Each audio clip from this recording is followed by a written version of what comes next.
તો અમદાવાદની UN Mehta hospital પાસે ગેસ લાઇન લીકેજ થતા આગ લાગી હતી। ખોદકામની કામગીરી દરમિયાન ગેસ લાઇન લીકેજ થતા જ આગ લાગી। ફાયર વિભાગની ટીમે ઘટના સ્થળે પહોંચીને આગ બુઝાવવાનો પ્રયાસ કર્યો। ભર ટ્રાફિકમાં આગ લાગતા લોકોમાં ડરનો માહોલ સર્જાયો હતો। સદનસીબે આ ઘટનામાં કોઈ જાનહાનિ નહીં।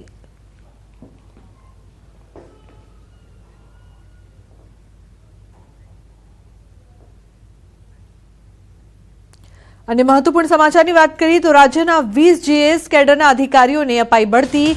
ગેસ કેડરના અધિકારીઓને આઈએસનું પ્રમોશન। ભારત સરકારના પર્સનલ ડિપાર્ટમેન્ટ દ્વારા બઢતી। રાકેશ વ્યાસ, ચંદ્રેશ કોટક આઈએસ બન્યા। આ સાથે ભારત સરકારના પર્સનલ વિભાગમાં અગાઉ ફરજ બજાવી ચૂકેલા સંજય જોશીને પણ આ સૂચિમાં સ્થાન મળ્યું છે। આ નોંધપાત્ર પ્રમોશન રાજ્યના પ્રશાસનિક વર્ગના મહત્વપૂર્ણ બદલાવ લાવનાર ગણાશે, કેમ કે ગેસ કેડરના અધિકારીઓને આટલા મોટા પ્રમાણમાં આઈએસનો હોદ્દો પહેલીવાર મળ્યો છે।